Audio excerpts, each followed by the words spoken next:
Vacancy आई है border roads organisation में। ये गवर्नमेंट ऑफ इंडिया अंडरटेकिंग है। ठीक है, इसमें आप रिक्रूटमेंट में जाएंगे, मैंने वेबसाइट ओपन किया हुआ है। रिक्रूटमेंट में जाएंगे तो यहाँ पे एडवर्टाइजमेंट नंबर 1/2024 ये यहाँ पे दिख रहा है। इस पर आपको क्लिक करना है। क्लिक करके आप डाउनलोड कर पाएंगे नोटिफिकेशन को। ठीक है, ये रहा नोटिफिकेशन। टोटल 466 वैकेंसीज आई हुई हैं। ठीक है, ये कंपनी जो है ये basically government of India undertaking है और वो मिनिस्ट्री ऑफ डिफेंस के अंदर आता है। ठीक है, डिटेल में डिस्कस करेंगे इस नोटिफिकेशन को। वीडियो स्टार्ट करें इससे पहले अगर आप चैनल पे नए हैं, चैनल को सब्सक्राइब कीजिए और बेल आइकन प्रेस करना मत भूलिए। ये नोटिफिकेशन अगर आप डाउनलोड करना चाहते हैं तो हमारे टेलीग्राम चैनल से भी डाउनलोड कर सकते हैं। लिंक आपको वीडियो के डिस्क्रिप्शन में मिल जाएगा। ठीक है, तो आइए स्टार्ट करते हैं। ये बेसिकली मैं ऊपर यहाँ पे बता देता हूँ प्रॉपरली। 466 वैकेंसीज आई हुई हैं। ड्रॉट्समैन करंट एक बैकलॉग मिला के 16 वैकेंसी है। सुपरवाइजर एडमिनिस्ट्रेटर के लिए 2 है। टर्नर के लिए 10 है। मैकेनिस्ट के लिए 1 है। और ड्राइवर मैकेनिकल ट्रांसपोर्ट इसके लिए 417 वैकेंसी है। फिर ड्राइवर रोड रोलर के लिए टोटल 2 वैकेंसी है। और ऑपरेटर एक्सवेटिंग एक्सवेटिंग मशीनरी इसके लिए टोटल 8 वैकेंसी है। सारा मिला के 466 वैकेंसी है। और यहाँ पे बाइफर्केशन भी दिया हुआ है कैटेगरी वाइज। ठीक है, एप्लीकेशन स्टार्ट हो गया 16 नवंबर से। लास्ट डेट है 30 दिसंबर 2024 अप्लाई करने का।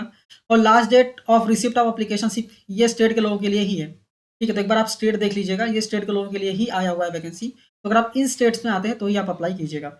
ठीक है, और एज की बात करें तो सीरियल नंबर 1, 2, 4 एंड 7 के लिए, मतलब 1, 2, 4 एंड 7 इनके लिए मिनिमम एज 18 साल है और मैक्सिमम एज 27 साल है। अगर यूआर कैटेगरी है तो 97 30 दिसंबर 97 का डेट ऑफ बर्थ या फिर उसके बाद का डेट ऑफ बर्थ होना चाहिए।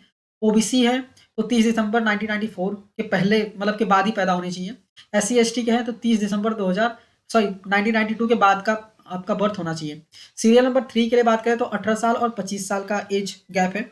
और ओबीसी, अगर इसमें ओबीसी यूआर और एसटी देखेंगे तो यहाँ पे डेट ऑफ बर्थ का लिखा गया है कि किसके मतलब कौन से डेट के बाद ही आपका डेट ऑफ बर्थ होना चाहिए।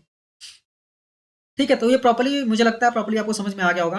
पहले जो एडवर्टाइजमेंट आया था उसको सस्पेंड कर दिया गया है। तो अभी जो ये एडवर्टाइजमेंट है इसको ही आपको फाइनल मानना है। ठीक है, वेबसाइट मैंने आपको दिखा दिया है www.marvels.pro.gov.in। ये वेबसाइट का नाम है। यहाँ हिंदी में लिखा हुआ है, चाहिए तो रीड कर लीजिएगा। ये एप्लीकेशन का फॉर्म है, इसको प्रॉपर्ली आपको कैपिटल लेटर में फिल करना है। फिल करके आपको देना है। क्वालिफिकेशन क्या है, सारी चीज़ें मैं आगे डिस्कस करने वाला हूँ। टोटल 45 पेजेस का एडवर्टाइजमेंट है ये। ठीक है, तो जो इंपॉर्टेंट है सारी चीज़ें मैं आपको बताऊंगा। बाकी अगर आप अप्लाई कर रहे हैं तो एक बार अच्छे से इसको रीड कीजिएगा। ठीक है, इसके बाद आपका बोले तो physical test, practical test, written test, ये सारी चीज़ें होने वाली हैं। ठीक है, और आपको एप्लीकेशन रजिस्टर्ड पोस्ट से भेजना है। यहाँ पे एड्रेस दिया हुआ है। ठीक है, इसके बाद आपका एजुकेशन क्वालिफिकेशन एक बार चेक किया जाएगा। सारा मैं आगे आपको बताने वाला हूँ। तो स्क्रॉल डाउन करके नीचे ही आ जाते हैं।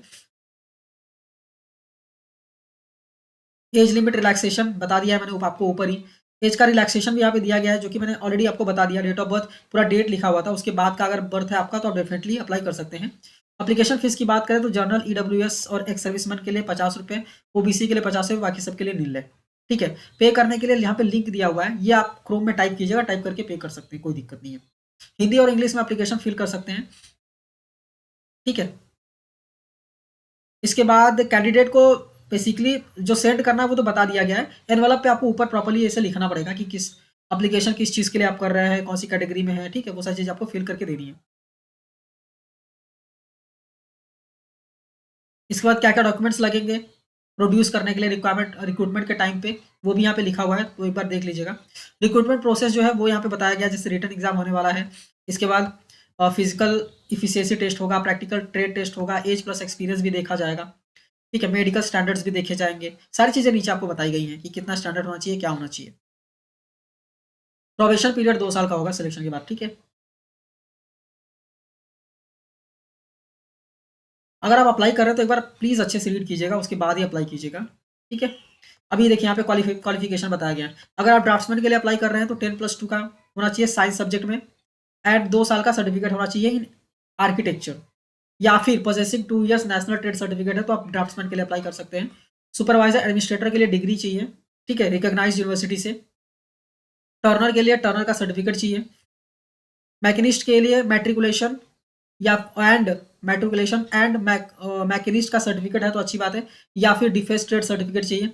या फिर possesses class 2 course for turner and machinist. Driver mechanical transport के लिए matriculation and heavy motor vehicle driving licence चाहिए।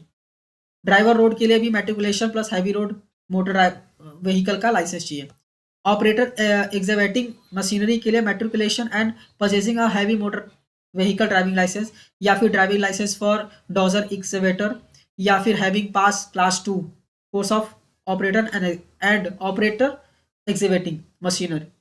ठीक है, सिलेबस भी प्रॉपर्ली दिया गया है। ड्रॉट्समैन के लिए क्या सिलेबस रहेगा, सुपरवाइजर एडमिनिस्ट्रेटर के लिए क्या सब, टर्नर के लिए क्या रहेगा, पूरा सिलेबस दिया हुआ है। उसके बेसिस पे आपको तैयारी करनी है। प्रैक्टिकल टेस्ट भी इस बेसिस पे होने वाले हैं, कम से कम 40% मार्क्स आने चाहिए, वो भी यहाँ पे बता दिया गया।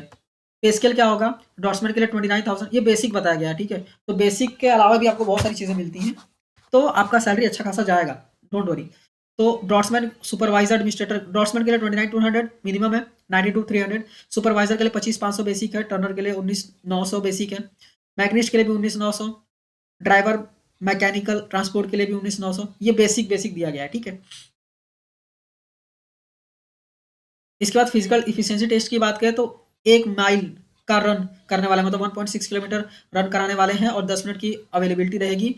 अगर आप पास करेंगे टेस्ट तो ये मैंडेटरी होगा आपका सिलेक्शन। ठीक है, मैंडेटरी है पास करना। फिजिकल टेस्ट में स्टैंडर्ड बताया गया है कि ये रीजन है, ये स्टेट है, मिनिमम हाइट कितनी होनी चाहिए, चेस्ट सेंटीमीटर में कितना होना चाहिए, मिनिमम वेट केजीज में कितना होना चाहिए, ये पूरा आप एक बार देख लीजिएगा, उसके बाद ही आप अप्लाई कीजिएगा। मेडिकल स्टैंडर्ड भी यहाँ पे बता दिए गए, जनरल में, जनरल एग्जामिनेशन में, रिस्पॉन्सिबिलिटी फॉर फिजिकल फिटनेस में, फिर medical history sheet, GREF and MED2A, ये सारी चीज़ें बताई गई हैं। प्रॉपर्ली इसको अच्छे से रीड कीजिएगा। ठीक है, फिर टेम्परेरी रिजेक्शन के ग्राउंड्स क्या हो सकते हैं, वो भी यहाँ पे दिया गया।